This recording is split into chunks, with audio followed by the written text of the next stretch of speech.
It would be an upset. It would be surprising to some, not those that actually follow the American and know how well Navy has played this year, but it would surprise me if South Florida loses this game. And I don't fall into the camp of people that haven't followed the American this year because I have watched more than my fair share, hence my strong opinions. Even if you think they're wrong, you can't deny I have reason to support them. You just don't happen to agree with the reasons, and that's all right. Reasonable people can disagree.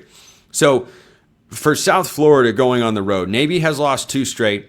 They lost to Notre Dame, and then a couple weeks ago they lost to North Texas. So the midshipmen have not been good defensively, just flat out. The last 2 games, they have been outscored 31-17 and 49-10. A little bit of quick math tells you that in their 2 losses, they have been outscored 80-27. Now, you would think that a service academy, happy belated Veterans Day, by the way, a service academy that runs the ball primarily is going to have success when the months get colder. Now, Blake Horvath didn't play last week against Notre Dame. Not sure about his availability going into this one, but if he does not play against South Florida, that won't help because Navy's offense needs to help out its defense. That's what's really missing here. The Navy defense hasn't been good this season. Even in games that they have won, they gave up 31 points to Air Force, 31 points to Temple, 32 to FAU, 31 to North Texas, 49 to Notre Dame. The last time they held a team under 30 points was all the way back in Game 4 when they beat Rice 21-13. That's the sort of game score I think we're used to with teams that run the triple option, as Navy, of course, does. But that just hasn't been what this Navy team is about. And this South Florida offense, make no mistake about it, Alex Golesh has got those guys scoring points. Another underrated name in the Florida coaching discussion. Alex Golesh is right there. He's got the Bulls running into the top 25. Just outside of mine, but not far. That gap between them and Tulane, very small in my view. And if it's small in the other direction, then I don't think we even all disagree on very much. But South Florida going on the road also as a double-digit favorite. I think they have even less upset potential here than Michigan, who, as I said, has less upset potential than Notre Dame. These are all double-digit road favorites. At least one of them is going to get pushed. I won't be shocked if at least one of them loses. Heck, I wouldn't be shocked if 2 of them lose. It's November in college football. What isn't possible at this point in time? But Navy's defense has not been the typical brand of toughness and physicality that I think we've become accustomed to. Whether it's Navy, Army, Air Force over the years, Army, of course, the reigning American champs, they just haven't been able to stop teams, and South Florida is not a team where you're going to get right. This is not an opportunity to finally figure things out. No, it's an opportunity, of course, to keep your hopes alive for the conference championship. I fully expect South Florida to go on the road. And let me double check that line. According to our friends at FanDuel, I believe it was 10.5. And 10.5 at Navy. I bet they cover that number. This isn't one I need to wait on. I don't need to sit on it. South Florida, 38, Navy, 20. I think they win this week. And in the eyes of the committee, further cement themselves as the college football playoff favorite from the group of 5 ranks. They'd be second in my book, but this is also a win that if they do go and dominate, I'd consider bumping them over Tulane because I think the margin is that close. But again, I come back to Tulane put 3 Power 4 teams on their schedule, and they beat 2 of them. I want to reward that, both the mentality of putting those teams on your schedule, and then, of course, beating them, and neither team is a train wreck. South Florida's Power 4 win is over a complete and utter wreck of a team in Florida.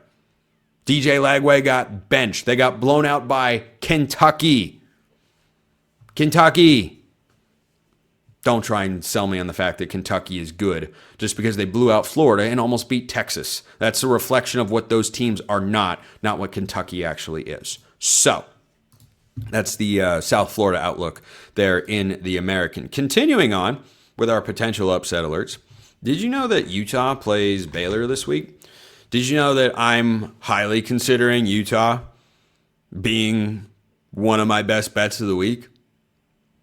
Baylor is such a strange team and program right now. There's not another school in the country that has as much potential and talent and even success on the field this year as Baylor that feels as dead and lifeless as the Bears do.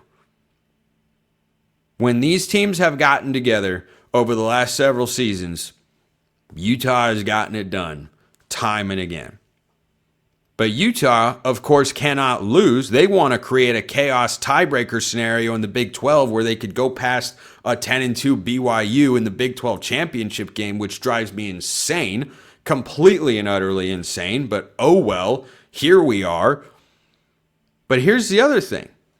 Utah, with their win over Cincinnati, who let me double check. Yes, Cincinnati has re-entered the top 25. Welcome back to the top 25 in that's in the AP. Excuse me.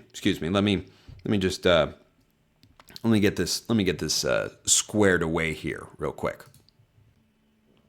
Had to make sure I was looking at the right rankings. I was looking at the AP for a moment. We want nothing to do with the AP poll. It's a complete and utter mess. Cincinnati has, however, re-entered the top 25 in the playoff rankings at number 25. Oh, look, I already had them in the top 25 and kept them there because they deserve to be there at number 19. And so the Bearcats being there gives Utah a dominant ranked win over a top 25 team that is pushing to make the Big 12 championship game. Would 10-2 Utah get in the playoff? I don't know if I'd want them to.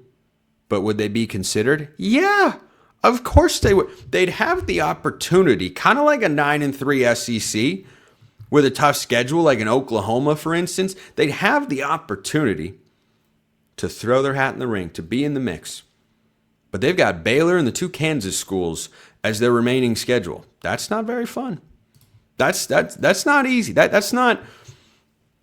I'm automatically putting Utah into the playoff in my head because, well, they've only got to play Baylor on the road, Kansas State at home, who's playing better football, and Kansas on the road. Nope. Kansas got a dangerous offense. Baylor can be scary. I mean, they feel weird, right? Kansas State, I know you're at home, but hey, Kansas State's been playing some good football. So I think that for Utah, they have a chance, but ultimately they might think back one day to that BYU game and go, oh my gosh, no, how did we lose it again?